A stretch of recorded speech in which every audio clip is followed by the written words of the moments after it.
Camera on रखो तुम्हारे। कैसे रोज बोलने लगा था मेरे को। Vanshika you are exempted.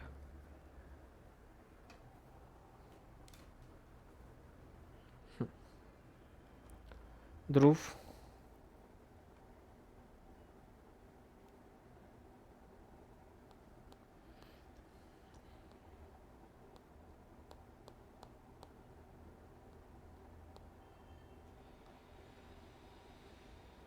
रिया बेन, उसको हिलाना मत। अब कैमरे पे बार बार हाथ मत लेके जाना। वो इंस्टाग्राम का रील नहीं चालू है। आई एम सो, वो आती है ना reel, I am so beautiful and I like it वाला, वो वैसे वाली कोई हरकतें मत करना। अभी उसको हाथ मत लगाना बिल्कुल भी। ठीक है, चलो। डिपॉजिटरी सिस्टम, डिपॉजिटरी, ये वर्ड सुना हुआ है? डिपॉजिटरी क्या होता है? ये वर्ड कहीं पे सुना हुआ है डिपॉजिटरी? बोले हाँ हमारे सर वो बुक के सामने लिखा हुआ है डिपॉजिटरी। एनएसडीएल लिखा है ना तुम्हारे इस पे, एनएसडीएल देखो तुम्हारे बुक पे। सर दो टाइप की डिपॉजिटरीज होती है इंडिया में, जिसका नाम है एनएसडीएल और सीडीएसएल। क्या नाम है? एनएसडीएल, एन बोले तो नेशनल सिक्योरिटीज डिपॉजिटरी लिमिटेड। होता क्या है ना, रियल लाइफ एग्जांपल बताता हूं। मेरे बापू के पास में उस समय, जब मेरे बापू मेरी उम्र के थे या मुझसे 2-4 साल ज़्यादा बड़े होंगे, मतलब वो 30 साल के होंगे, जब मेरे बापू 30 ईयर्स के थे, तब मेरे बापू को उनके किसी दोस्त ने सजेस्ट किया कि तुम एक कंपनी के शेयर्स ले लो। उस कंपनी का नाम था Stirling holidays.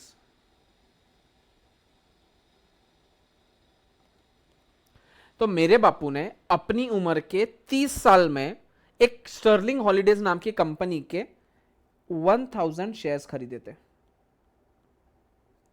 At the price of 20 rupees. मतलब टोटल इन्वेस्टमेंट कितना हो गया उनका? मेरे आर्यभट्टा की औलादो, 20 रुपए का एक शेयर और 1000 शेयर्स लिए तो कितना इन्वेस्टमेंट हो गया? म्यूट हटा दो तुम्हारा, तुम्हारे पीछे कौन से बाल बच्चे जो पीछे काव काव करने वाले हैं वो, म्यूट हटा दो तुम्हारा। तुम जो भी आंसर दो मेरे को सुना ही आना चाहिए। 20,000 का इन्वेस्टमेंट आ गया, ठीक है। तो इस 20,000 के इन्वेस्टमेंट से उन्होंने शेयर्स ले लिए। उन्होंने एक बाकायदा, मेरे बापू का काम एकदम थोड़ा सिस्टमेटिक वाला है, वो मेरे जैसे काम नहीं है उनके। कहीं पे भी डॉक्यूमेंट्स वाले तुम्हारे घर में मम्मी नहीं, बेसिकली पापा के एकदम काम ऐसा सिस्टमेटिक होता है। ऐसे प्रॉपर फाइल वाइल लेके आए, उसको ऐसे पंच वंच किए शेयर सर्टिफिकेट को, उसमें फाइल वाइल की और फाइल रख दी है। अब मेरे बापू का क्या है ना, कोई भी काम बड़े जोश में बहुत करते हैं, होश में कम करते हैं। तो मेरे बापू ने क्या किया, वो फाइल लिया, फाइल जहां पे रखते हैं वहां पे ड्रॉर में डाल के रख दिया और भूल गए उस फाइल को। फिर दिवाली की साफ सफाई होती रही हर साल, वो फाइल बाहर आती गई, ज्यादा कुछ दिमाग लगाया नहीं, वापस फाइल वैसी की वैसे अंदर डाल दी। आज से एग्जैक्ट 1 साल पहले 2019 में, मतलब 21 छोड़ दो, 2019 में मेरे हाथ में वो फाइल आई। मैंने वो फाइल खोली, मैंने उसके ऊपर मेरे बापू का नाम पढ़ा। मतलब बापू ये क्या है? बोले ये मैंने शेयर्स लेके रखे थे। ओ हो नॉस्टैल्जिया फील हो गया बोले मेरे को। मैं ओ क्या नॉस्टैल्जिया फील हो गया? इस शेयर्स का कम करना क्या है आपको? तो बोले इस शेयर को बेच देते अपन। मैं ठीक है। मैं अब स्टॉक मार्केट में गया, मतलब जीरोदा के अकाउंट में गया अपने, और वहां पे डाला स्टर्लिंग हॉलीडेज। ऐसी नाम की कोई कंपनी बची नहीं, कंपनी पिट गई, कंपनी बंद हो गई। मेरे बापू को मालूम नहीं। अब मेरे बापू को मैंने बोला कि कंपनी ना, ये तो कंपनी तो है ही नहीं। बापू बोलता है अच्छा कंपनी है नहीं क्या? मैं नहीं। मैं अब क्या करेंगे? अब क्या कर सकते, वेस्ट हो गए बोले अपने पैसे, छोड़ दिया। मेरे को क्या सूझा, मैं बोला थोड़ा गूगल कर लेते। मैंने गूगल किया तो पता चला कि थॉमस कुक नाम से जो कंपनी है उसने उस कंपनी को अक्वायर कर दिया। मतलब अब स्टर्लिंग पाउंड का नाम का कोई कंपनी नहीं है, अब जो कंपनी है उसका कंपनी का नाम है थॉमस कुक। आई बात समझ में? तो मैंने बोला कि थॉमस कुक तो साली लिस्टेड कंपनी है, तो मैं थॉमस कुक का शेयर्स देखने गया। जब मैं थॉमस कुक का शेयर देखने गया तब मैंने देखा कि थॉमस कुक नाम से जो शेयर था वो शेयर, कंपनी तो लिस्टेड है बट उसके शेयर्स ट्रेडिंग नहीं होते, मतलब वो कंपनी बंद हो गई। तो मैंने बोला ये साली कंपनी बंद हो गई। तो मैं बापू को पहले खुशखबरी सुनाने गया कि मेरा बापू अपना लॉस नहीं हुआ है, मैंने अपनी कंपनी जो अपनी स्टर्लिंग हॉलीडेज नाम की कंपनी थी, स्टर्लिंग कंपनी नाम से भी इससे पहले भी कुछ दूसरा नाम था इसका, जानते स्टर्लिंग हॉलीडेज नाम का था। तो बापू बोले, बापू को एकदम आंखों में डॉलर चमक गया कि बोले अब तो कम से कम 50-60 रुपए का तो शेयर हो ही गया होगा, ट्रिपल पैसा हो गया होगा। अब अपने को कम से कम 20,000 रुपए जो उस जमाने में डाले तो उसके 60,000 रुपए तो मिलेंगे। 60,000 की बहुत बड़ी वैल्यू नहीं है, लेकिन फोकट में मिले हुए तो 6 रुपए की भी बहुत वैल्यू है। पूछ ईशा को, बराबर है। तो भाई साहब पापा के आंखों में तारे चमक गए कि कम से कम ये 3 गुना तो पैसे हो गए होंगे। आज से कितने साल पहले, मेरे बापू है 55 साल का, उनकी उम्र के 30 साल, मतलब हो गए 25 साल। बोले 25 साल में पैसा डबल ट्रिपल तो हो ही गया होगा। तो लेकिन थॉमस कुक का शेयर देखा तो वो बंद हो गई। फिर मैंने देखा कि मैं थॉमस कुक का एमओए पढ़ने गया। क्या पढ़ने गया? एमओए क्या होता है? सब मैं एमओए पढ़ने गया, उसके ऑब्जेक्ट क्लॉज में गया। उसके ऑब्जेक्ट क्लॉज में देखा कि भाई साहब थॉमस कुक के कंपनी के कुछ शेयर्स, या थॉमस कुक की एक जो सब्सिडरी कंपनी है उसको खरीद लिया है एक कंपनी ने जिसका नाम है क्वेस। क्या नाम है? क्वेस। तो मैं गया जीरोधा के अकाउंट में, आई मीन अपने इसमें, और ढूंढा कि क्या क्वेस नाम से कोई कंपनी रजिस्टर्ड है क्या।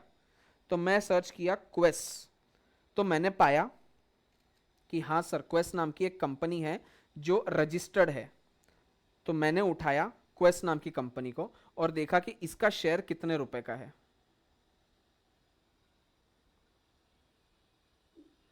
इसका शेयर कितने रुपए का है आज?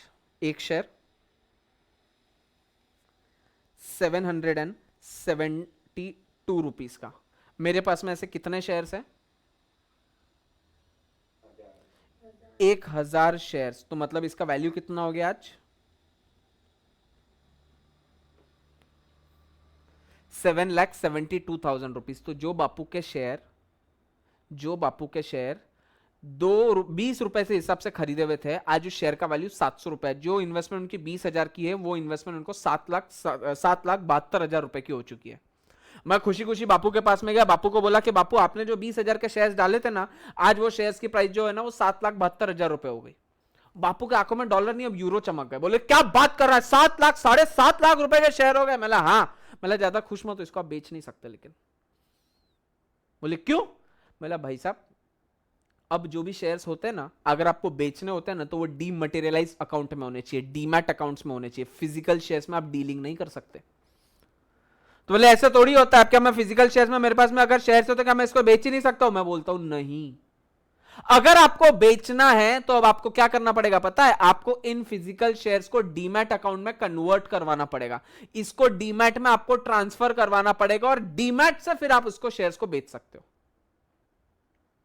यही बात समझ में मैं क्या बोल रहा हूं?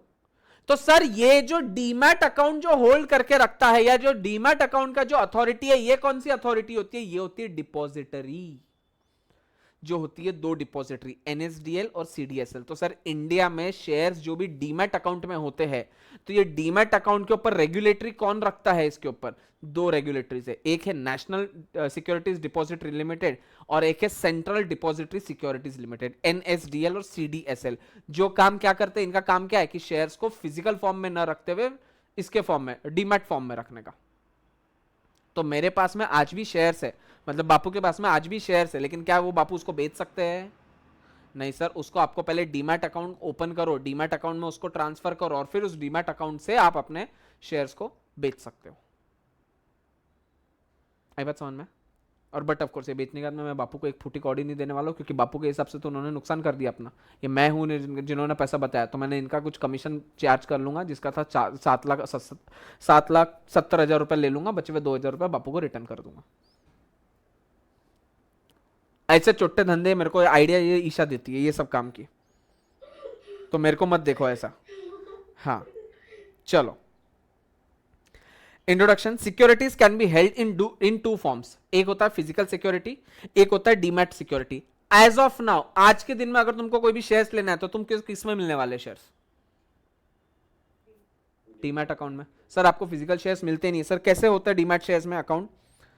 एग्जाम्पल, ये मेरा डीमैट अकाउंट है, ये मेरा पोर्टफोलियो है, ठीक है। अब मेरे पास में कोई कंपनी के शेयर्स है, जैसे अब मैंने आज के दिन में ये शेयर्स खरीदे, मैंने ये सारे शेयर्स खरीद कर रखे हैं, तो ये सारे कंपनी के शेयर्स क्या मेरे पास में इस प्रिंट आउट फॉर्म में आने वाले हैं क्या? सर आपके शेयर्स हमेशा बस इसी तरीके से अकाउंट में दिखते रहेंगे, आया ध्यान में? तो ये हो गया मेरा डीमैट अकाउंट के अंदर के शेयर, जिसको मैं बोलूंगा डीमैट अकाउंट में होल्ड किए हुए शेयर्स, डीमटेरियलाइज अकाउंट। आई बात समझ में? चलो sir physical mode of holding share. Sir physical mode में अगर आप अपने शेयर्स रखते हो, जैसे मेरे बापू ने फिजिकल शेयर्स में रखे थे, फिजिकल मोड में रखे थे, उसके डिसएडवांटेजेस क्या क्या है? सर सबसे पहले तो रिस्क है, इधर होशियारी नहीं मारना, रिस्क है तो इसके एक छपड़ मारूंगा, रिस्क है तो इसके। सर रिस्क है कि कल जाके घूम जावे, रिस्क है कि फट जावे, रिस्क है कि ईशा जैसे लोग जिनको कुछ खाने के लिए नहीं मिला तो उसको भेलपूरी समझ के कागज जैसे यूज कर लेवे, तो सर रिस्क है। दूसरा सर एफर्ट्स इन डुप्लीकेटिंग, किसी ने उसका जेरोक्स मार दिया तो, ऑनलाइन में आप जेरोक्स नहीं मार सकते हो, लेकिन किसी ने उसके डुप्लीकेट शेयर्स बना लिए तो। अरे नोट के शेयर्स डुप्लीकेट हो सकते हैं, लेकिन बिटकॉइन डुप्लीकेट हो सकते हैं क्या? सर बिटकॉइन एक वर्चुअल करेंसी है। तीसरा delay in allotment of security. Sir physical form में अगर आप शेयर्स लेते हो तो आज अगर आपने शेयर्स खरीदा तो दिल्ली वाली कंपनी उसको कुरियर में डालेगी, 2 दिन बाद में आएगा, 2 दिन बाद में अमरावती में आएगा, अमरावती में लॉकडाउन है तो कुरियर कंपनी काम नहीं करती है, तो 4 दिन बाद आपको शेयर्स मिलेंगे। तो मतलब बेसिकली 6 दिन के बाद में अगर आपको शेयर्स बेचने तो आप बेच सकते हो।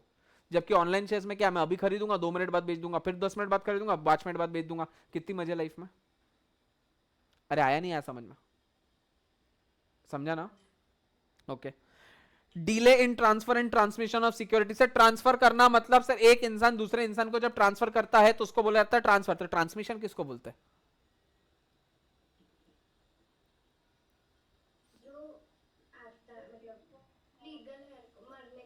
जो मरने के बाद आपको जो ट्रांसफर होता है, मतलब सर मेरे दद्दू ने कुछ शेयर्स लिए थे वो मेरे बापू के नाम पे आ जाएंगे, मेरे बापू ने कुछ शेयर्स लिए थे वो मेरे नाम पे आ जाएंगे, मैंने कुछ शेयर्स लिए वो मेरे बच्चे के नाम पे चल जाएंगे, उसके बच्चे, ये चलता रहेगा। ये ऑटोमेटिकली हो रहा है, ये थ्रू विल हो रहा है। विल यहाँ पे आपने एक्चुअल में ट्रांसफर किया क्या? आपने विल में लिखा था मेरे जाने के बाद में मेरे जो भी शेयर्स है वो इन लोगों में बांट देना, ये ऑटोमेटिकली ट्रांसफर हो जाएंगे। This is transmission. लेकिन सर मेरे पास में कुछ शेयर्स है टाटा कंपनी के, वो मैं चाहता हूं कि मैं रिया को बेचूं, तो ये हो गया ट्रांसफर, वॉलेंटरी ट्रांसफर हो गया ट्रांसफर। और जो लॉ करवाता है उसको बोला जाता है ट्रांसमिशन। आई बात समझ में? ओके।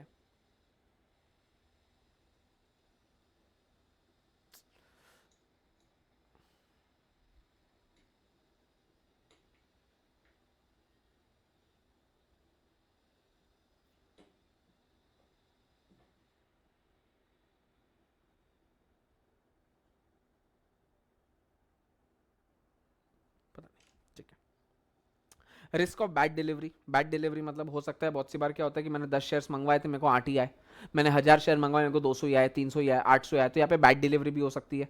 जबकि ऑनलाइन शेयर्स में ऐसा हो सकता है क्या? ऑनलाइन शेयर में मैंने 5 खरीदा तो मेरे को हमेशा दिखते रहेंगे। आई बात समझ में? अब आते हैं meaning of depository system. Isha read करना।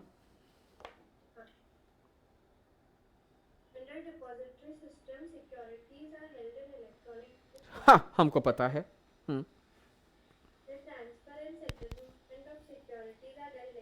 ऑब्वियसली अगर होल्ड किया हमने इलेक्ट्रॉनिकली तो सेटल भी होंगे इलेक्ट्रॉनिकली। अच्छा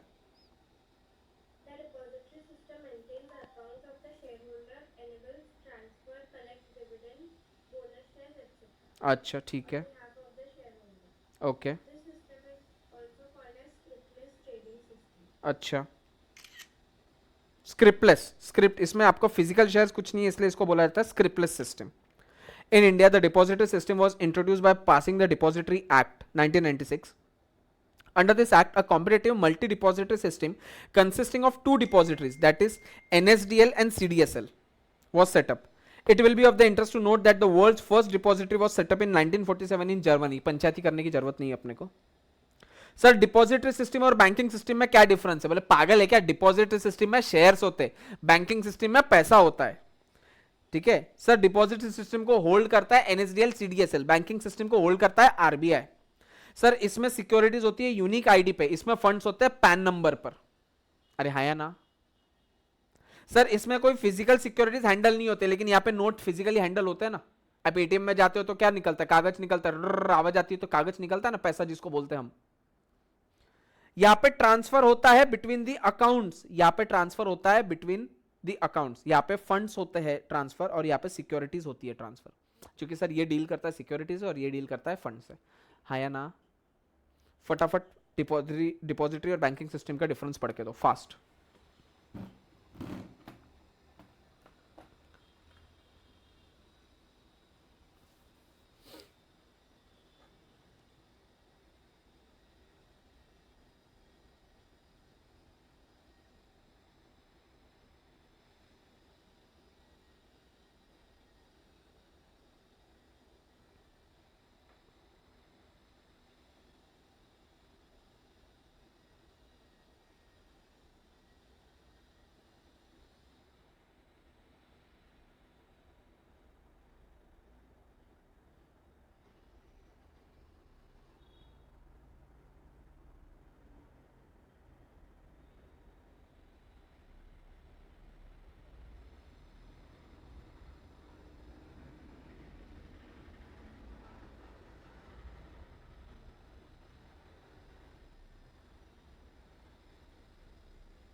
हुआ?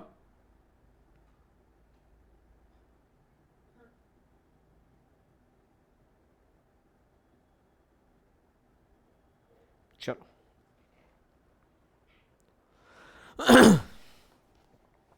इंपॉर्टेंस ऑफ डिपॉजिटरी सिस्टम, ये इंपॉर्टेंस की जरूरत नहीं है। अच्छा इसमें कुछ कट है क्या, पहले वो बता दो, पता चला पढ़ा दिया।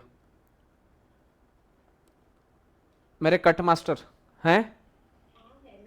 है ना, हाँ कौन सा है?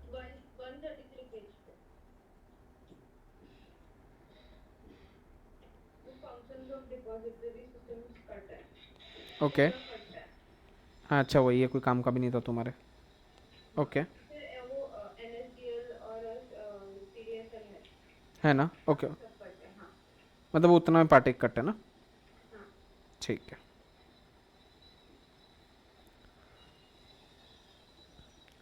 Sir benefits of depository system, अगर आपने शेयर्स ऑनलाइन फॉर्म में रखे तो उसके क्या क्या बेनिफिट्स है?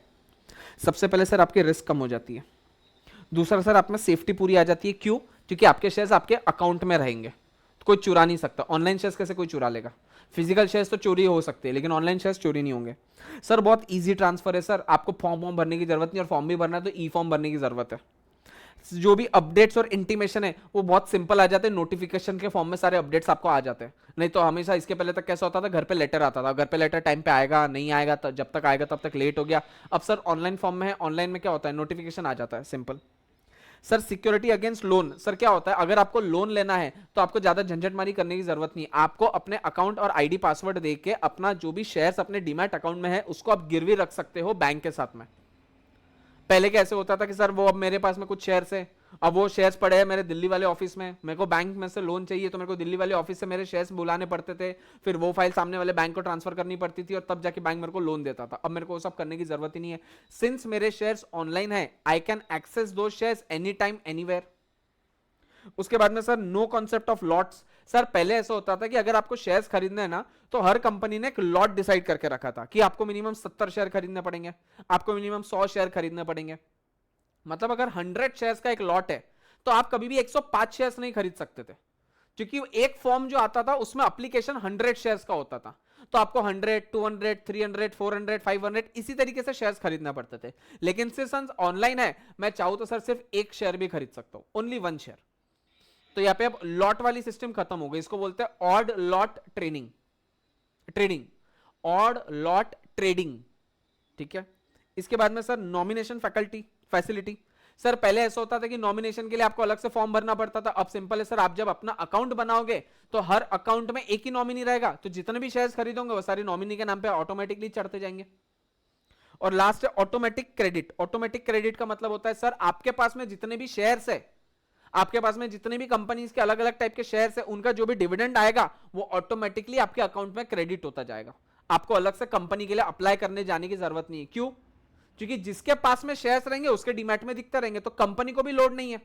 वरना पहले कैसे होता था, कंपनी से मैंने शेयर्स मंगवाए तो कंपनी ने शेयर सर्टिफिकेट पे लिख के दिया कि ये shares belongs to CA Rahul Gandhi, और बाद में मैंने ये शेयर्स आने के बाद में ये शेयर सपोज सानिया को बेच दिए, तो आज भी कंपनी के बुक्स में किसका नाम लिखा हुआ है कंपनी के शेयर्स पे? मेरा। जबकि शेयर्स मेरे पास में पड़े हैं क्या? शेयर्स पड़े डिविडेंड, शेयर्स पड़े सानिया के पास में, तो आइडियली शेयर्स का डिविडेंड किसको मिलना चाहिए था, मेरे को या सानिया को? सानिया को। बट कंपनी के बुक्स में किसका नाम लिखा हुआ है? तो सर वो पहले मुझे डिविडेंड देता था, फिर मैं कंपनी को बोलता था ओ कंपनी मेरे को डिविडेंड मत दे, कंपनी मेरे जगह पे तू सानिया को डिविडेंड दे दे। लेकिन अब वैसा लोचा ही नहीं। अगर अब मैंने शेयर सानिया को बेचे तो वो मेरे अकाउंट से निकल जाएंगे और सानिया के अकाउंट में चले जाएंगे सीधा सीधा उसी सेकंड में। तो कंपनी जब भी डिविडेंड बांटेगी तो कंपनी देख लेगी किसके अकाउंट में शेयर्स पड़े, अच्छा इसके अकाउंट में शेयर्स पड़े क्या, अब मैं डिविडेंड इसको दूंगा, तो ऑटोमेटिक क्रेडिट हो जाता है। अरे आई बात समझ में? जिगर समझ में आ रहा है? पक्का? ध्रुव, वंशिका, वंश, फटाफट पढ़ के दो मेरे को ये वाली चीज।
किसका है भाई? ठोका ठाकी बंद करना। पूरा घर आज ही बनाएगी क्या?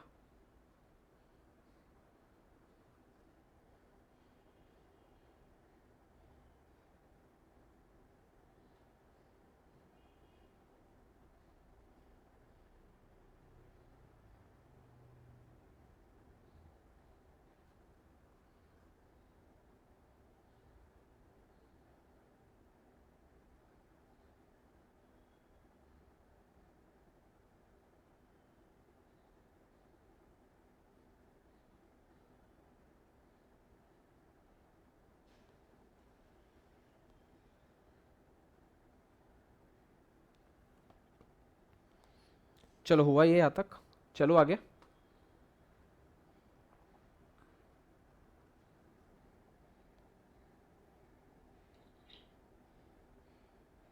चलो ना। तो सर एक बेनिफिट्स पढ़ ली अपन ने कि इन्वेस्टर्स को क्या बेनिफिट होता है। अब बेनिफिट पढ़ना है कि सर कंपनीज को क्या बेनिफिट होता है। सर सबसे पहले उनकी इन्फॉर्मेशन अप टू डेट होती रहती है, जैसा अभी अपन ने बात किया था कि उनकी इन्फॉर्मेशन अप टू डेट क्यों होती है, क्योंकि सारे ट्रांजैक्शंस ऑनलाइन होते हैं। दूसरा सर उनको पहले फिजिकल फॉर्म में आपको शेयर्स देने पड़ते थे, तो उनको उसके लिए खर्चा करना पड़ता था, प्रिंट निकालना पड़ता था, स्टैम्प करवाना पड़ता था, कुरियर करवाना पड़ता था। अब ये सारे खर्चे उनके बच गए। इससे क्या होता है सर, कंपनी और इन्वेस्टर्स के बीच में रिलेशनशिप अच्छा होता है। क्यों? क्योंकि पहले ऐसा होता कि कंपनी अपने एंड से भेज देती थी या कंपनी के एंड से 2-3 दिन लेट हो जाता था, तो जो क्लाइंट है या जो इन्वेस्टर है वो चिल्लाता था कि कंपनी कैसी है, मैंने कंपनी को 1 करोड़ रुपए दिया लेकिन कंपनी ने अपना काम बराबर टाइम से नहीं किया। लेकिन यहां पे कैसा होता है कि हर काम एकदम चुटकियों में होता है, तो कंपनी भी खुश हो रहती है, इन्वेस्टर भी खुश रहता है, तो उन दोनों के बीच का रिलेशनशिप अच्छा होता है। और इससे क्या होता है, इंटरनेशनल इन्वेस्टमेंट ज्यादा इजी हो गई। सर पहले में ऐसा होता था कि फिजिकल कॉपी में अगर मुझे डील करना पड़ता था तो मैं फॉरेन कंपनी के शेयर्स नहीं खरीद पाता था। लेकिन सर अब क्या होने लग गया कि सिंस एनएसडीएल सीडीएसएल आ गया और सारे शेयर्स डीमैट में और ऑनलाइन होने लग गए, तो सर मैं यहां बैठ के एप्पल कंपनी के भी शेयर्स खरीद सकता हूं। अब मेरे लिए ज्योग्राफिकल रीजन ये कोई बाउंड्री नहीं बची है, तो सर मैं इजीली अब दूसरे कंट्री के या दूसरे कंपनी के शेयर्स भी खरीद सकता हूं which are hosted outside the country. तो ये फायदा किसको हो गया? कंपनी को। आई बात समझ में यहां तक? ठीक है, आज मैं यही तक ले रहा हूं, मैं यहीं पे स्टॉप कर रहा हूं, मेरी एक दूसरी बैच चालू हो जाएगी। कल ये चैप्टर को अपन एंड करेंगे एट द सेम टाइम 11 बजे। यहां तक में कोई डाउट है तो पूछ लो अभी के अभी। इसके बाद में जो करस्पॉन्डेंस वाला चैप्टर है, दोनों करस्पॉन्डेंस एक ही दिन में होंगे। जैसे अपन ने करस्पॉन्डेंस टू मेंबर्स पढ़ा था ना, फॉर्मेट जो था बस वही एग्जैक्ट फॉर्मेट वापस आने वाला है, बस वो अपन ने मेंबर्स को दिया था, अब अपन जो भी देंगे वो डिबेंचर होल्डर्स को देंगे। तो बेसिकली ये चैप्टर के बाद में अपना एक ही चैप्टर बचता है जो है सोर्सेस ऑफ फंड्स। वो भी आई गेस दो लेक्चर्स लेगा और वो खत्म हो जाएगा। तो बेसिकली कल का एक लेक्चर, सोर्सेस ऑफ फंड के 2 लेक्चर और करस्पॉन्डेंस का 1 लेक्चर, टोटल एसपी के 4 लेक्चर्स बचे हुए अपने। आई बात समझ में? फॉर 12th, जो 12th में है उनकी बात कर रहा हूं। ठीक है, चलो कल सेम टाइम। हाँ बोल। Bye bye bye bye bye. कल सेम टाइम 11 बजे।